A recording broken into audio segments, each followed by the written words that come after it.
अब इस्लामाबाद से आईनी बेंच बनाकर वापस आऊंगा। तमाम जमातों को आइन साजी पर इकट्ठा करने की कोशिश करूंगा। ना कर सका तो हुकूमत की 2/3 अक्सरियत के साथ ये काम करके दिखाऊंगा। अदालत में कायम 1 यूनिट खत्म हो जाएगा। चेयरमैन पीपल्स पार्टी का हैदराबाद जलसे में ऐलान। खिताब में कहा, सियासी जमातें आईनी तरमीम ना कर सकी तो फिर जमहूरियत के लिए दुआ करनी चाहिए। आपने बेंच का नाम देना है या कोई और, हमारा मुतालबा मानना होगा। आईनी बेंच बना लें, फिर भी बराबरी की नुमाइंदगी दें। सियासी जमातों से गुजारिश है, मुल्की मफाद को समझें। आखिरी मौका है, होश के नाखुन लें। मौलाना से कहूंगा, आज की सियासत भूल जाएं। मौलाना पीटीआई को साथ ला सकते हैं तो ले आएं। अक्सरियत की बुनियाद पर आइन साजी होने जा रही है। पीटीआई वालों का मुतालबा था बानी से मिलने दिया जाए। हमने पीटीआई को बानी से मुलाकात की इजाजत दिलवाई। 2 महीने से पीटीआई का इंतजार करते आ रहे हैं, अब मजीद इंतजार नहीं कर सकते। जस्टिस काजी फैज ईसा न रहे, फिर भी हमारा मुतालबा बराबरी की अदालत का है।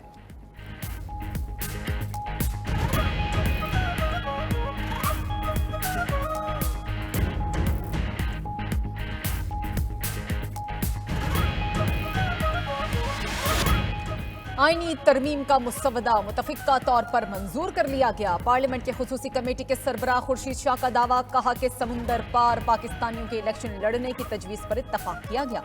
नशिस्त जीतने पर ओवरसीज उम्मीदवार को दूसरे मुल्क की शहरियत छोड़नी होगी। खुसूसी कमेटी ने आईनी तरमीम का मुसवदा विफाकी काबीना में भेजने की सिफारिश कर दी। काबीना से मंजूरी के बाद आईनी तरमीम का मुसवदा पार्लियामेंट में पेश किया जाएगा। कमेटी ने मुसवदे से एमक्यूएम पाकिस्तान और एएनपी की तरामीम ड्रॉप कर दी। दूसरी तरफ पीटीआई ने खुर्शीद शाह के दावे को बेबुनियाद करार दे दिया। पीटीआई रुकने कौमी असम्बली आमिर डोगर का कहना है, मुसवदे की मुतफिका मंजूरी का तासुर देना गलत है। पीटीआई और जेयूआई ने मुसवदे की मुखालफत की है। कुछ न कुछ जरूर है जिसकी पर्दादारी है।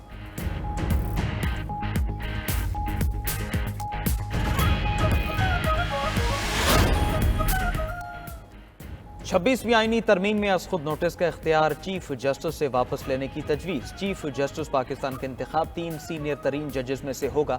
मुजवजा 26वीं आईनी तरमीम के नए मुसवदे में 26 तरामीम शामिल। मुजवजा हुकूमती मुसवदे के अहम निकात के मुताबिक नए मुसवदे में एक बार फिर आईनी बेंच तश्कील देने की तजवीज़ दी गई है। जुडिशल कमीशन आईनी बेंचेस और जजेस की तादाद का तयन करेगा। आर्टिकल 184 के तहत अस खुद नोटिस के इख्तियार आईनी बेंचेस के पास होगा। आईनी बेंचेस में जहां तक मुमकिन होगा तमाम सूबों से मुसावी जजेस तैनात किए जाएंगे। आईनी मामलात की तशरीह आईनी बेंचेस कर सकेंगे। आईनी बेंच कम अज कम 5 जजेस पर मुश्तमिल होगा। आईनी बेंचेस के जजेस का तकर्रुर 3 सीनियर तरीन जजेस की कमेटी करेगी।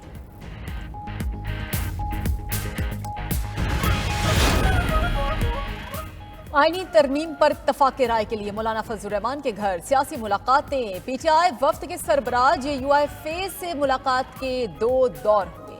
आईनी तरमीम के मुसवदे पर तफसीली मुशावरत की गई। पीटीआई वफ्द की मुलाकात के दौरान चेयरमैन पीपल्स पार्टी बिलावल भुट्टो भी मौलाना से मिलने पहुंच गए।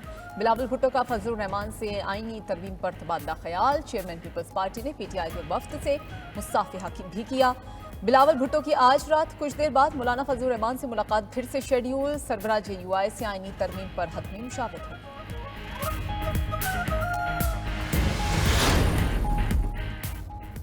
आईनी तरमीम के मुसवदे पर मौलाना फजलुर रहमान से तकरीबन इत्तिफाक राय हो गया है। बानी पीटीआई की मंजूरी के बाद हतमी ऐलान करेंगे। चेयरमैन पीटीआई बैरिस्टर गौहर की मीडिया से गुफ्तगू, कहा हमारी बातचीत जारी है, जल्द किसी नतीजे पर पहुंच जाएंगे।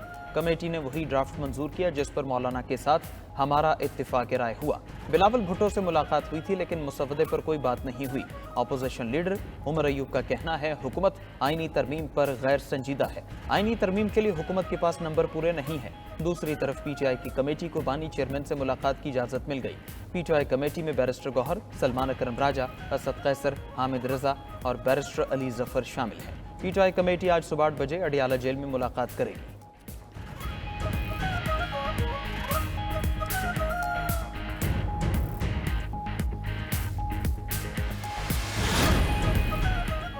छब्बीसवीं आईनी तरमीम ठोक बजाकर होने जा रही है। पीटीआई के बिकाऊ माल पार्टी को बेच चुके हैं। सेनेटर फैसल वावड़ा की पार्लियामेंट हाउस के बाहर मीडिया से गुफ्तगू, कहा कि आईनी तरमीम के लिए नंबर पूरे हैं, 26वीं तरमीम जरूर होगी। खुशखबरियां तरमीम के बाद भी आएंगी।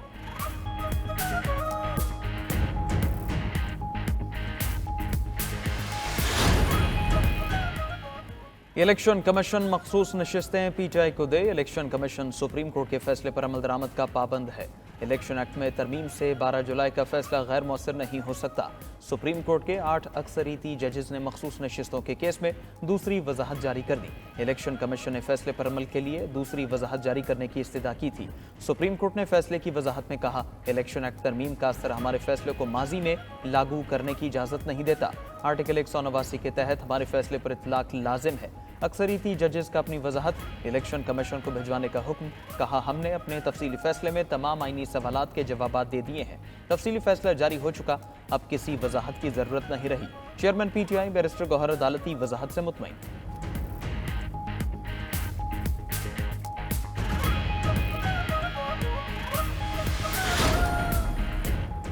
इलेक्शन कमीशन का तरमीमी इलेक्शन एक्ट पर अमल दरामद किए जाने का इम्कान। जरा इलेक्शन कमीशन के मुताबिक सुप्रीम कोर्ट के मुताबिक फैसले मौजूद हैं कि कानून में तरमीम की सूरत में नए कानून पर अमल दरामद होगा। सुप्रीम कोर्ट में इलेक्शन कमीशन की CMA मौजूद है, जिसमें सवाल है कि इलेक्शन एक्ट पर अमल करें या सुप्रीम कोर्ट के फैसले पर। इलेक्शन कमीशन की दरखास्त पर अभी तक समाअत नहीं हुई। 1 माह से जायद हो गया, दरखास्त ज़ेर इल्तवा है। CMA पर अभी तक केस नहीं लगा और समाअत नहीं हुई। चीफ इलेक्शन कमिश्नर की ज़ेर सदारत इजलास स्पीकर कौमी असम्बली और स्पीकर पंजाब असम्बली के खुतूत का जायजा लिया गया। मजीद मुशावरत के लिए पीर को इजलास बुलाने का फैसला।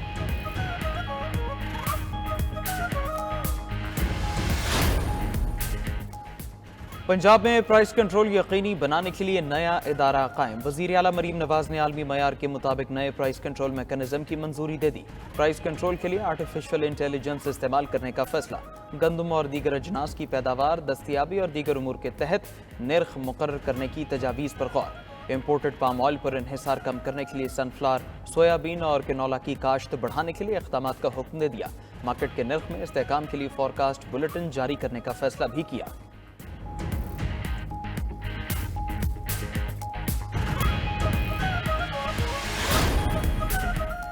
पीपल्स पार्टी ने कभी पुरअमन एहतजाज करने वालों को नहीं रोका। डॉक्टर शाहनवाज के वाक़े पर मुताल्लिका अफसरान के खिलाफ मुकदमा दर्ज किया गया। वज़ीर आला सिंध मुराद अली शाह की मीडिया से गुफ्तगू। कहा, रवादारी मार्च में ऐसे लोग भी मौजूद थे जो गलत नारे लगा रहे थे। रवादारी मार्च वालों को भी कानून की पाबंदी करना चाहिए थी।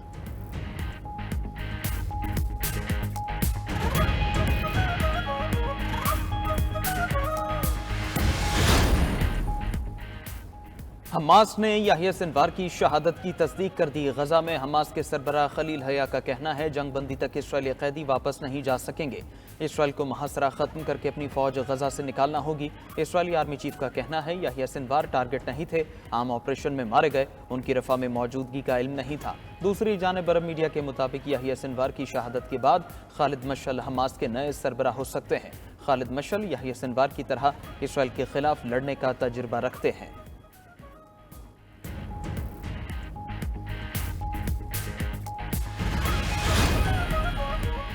गजा में सेहूनी फोर्सेस की बर्बरियत जारी। इसराइली फजाइया की बमबारी से 24 घंटों में 62 फलस्तीनी शहीद, 300 से ज्यादा जख्मी हो गए। अरब मीडिया की रिपोर्ट के मुताबिक पिछले 14 दिनों से इसराइली फौजियों ने पनागुज़ीन कैंप और पूरे शिमाली शहर का मुहासरा किया हुआ है। मुहासरे से इन इलाकों में पानी, खुराक और अद्वियात की शदीद किल्लत पैदा हो गई। गजा पर इसराइली हमलों से शहीद फलस्तीनियों की मजमूई तादाद 42,500 हो गई।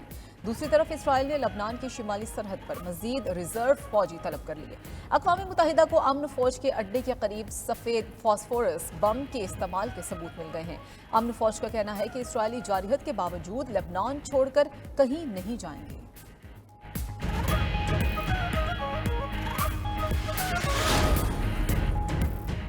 जानता हूं इसराइल कब और कैसे ईरान पर हमला करेगा। अमरीकी सदर की बर्लिन में सहाफ़ियों से गुफ्तगू। जो बाइडन का इसराइल के ईरान पर मुमकिन हमले की तफसीलात बताने से इनकार। कहा, अमरीका का लेबनान में जंग बंदी के लिए काम करने का इम्कान है। गजा में जंग बंदी के लिए काम मजीद मुश्किल होने वाला है। यूक्रेन को तवील फासले तक मार करने वाले हथियार देने पर मुत्तफिक नहीं।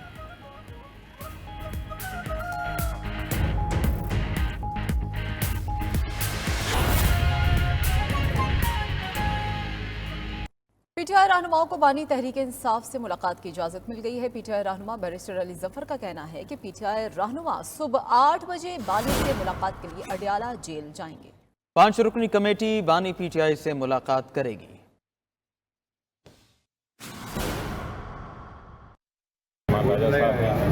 और जजा साहब 5 रुकनी ये किसने इजाज़त दी, किसने दरख्वास्त की, कैसे ये अमल हुआ सर? मौलाना साहब का क्या रोल है?